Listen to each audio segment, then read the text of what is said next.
The Honourable Leader of the Third Party. Thank you. Mr. Speaker, the Finance Minister presented the third quarter fiscal report where he spent more time talking about green shoots than he did explaining why the fruits of those green shoots, an extra $1.5 billion in resource revenue, was not applied against the massive $10.8 billion budget deficit. It's a great thing we're starting to see some modest economic recovery in Alberta, but nothing this government has done since it took office has contributed in the slightest to the increase in the price of oil. To the Finance Minister, why are you now taking credit for the price of oil on the way up when you were running away from it ever so recently on the way down? Whoa! The Honourable Minister of Finance. Mr. Speaker, it's really great that the price of oil is slowly climbing and people talk about it coming up, but it's going to be lower for longer. So in that regard, Mr. Speaker, we are doing the things that Albertans require in terms of addressing things like the biggest natural disaster this country has ever seen. We showed Albertans and all of the country that we have Fort McMurray's back. We had expenditures there. We're addressing that, Mr. Speaker.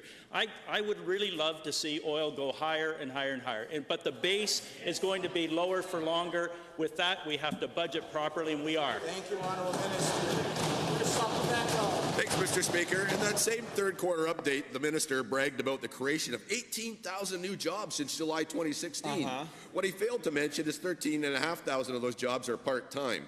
Given that he called his last budget the jobs plan a failure, and approximately 100,000 mortgage-paying jobs have been lost since this government took office. Can the Finance Minister explain to the hundreds of thousands of unemployed Albertans why he is satisfied with switching out full-time jobs for part-time jobs? Why, Minister? Why? The Honourable Minister of Finance. You know, Mr. Speaker, these are difficult times. We're coming through a 2-year recession and just finally seeing the economy start to turn around, but it is quite tenuous, and we will have to do everything as a government to support Albertans through this times. But we're working always to create good jobs. We're working to diversify the economy, and we are investing in infrastructure. Those will get us through to better times. The opposite group here cut, and they figure nirvana is going to happen with that. That doesn't get you there, Mr. Speaker. It's a long, tough road, but we're supporting Albertans. Second supplemental. Tax doesn't work, Mr. Speaker. The Finance Minister also bragged about diversification in the Alberta economy. And as examples, he pointed to the uptick in drilling rigs and overall oil and gas activity as proof. Previously, he said economic diversification equals getting away from a reliance on the energy sector. But now that oil and gas is solely responsible for recovery, or largely, they couldn't be happier than to champion the central role that it plays in our prosperity. Again, to the Finance Minister.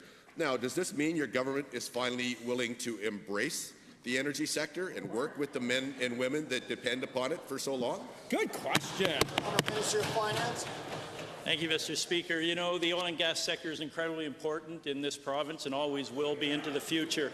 But diversification is also important. The oil and gas roller coaster got us to the place we're at now. That group didn't do a lot to try and get us off the roller coaster. We are not going to be in this fun house forever. They created it.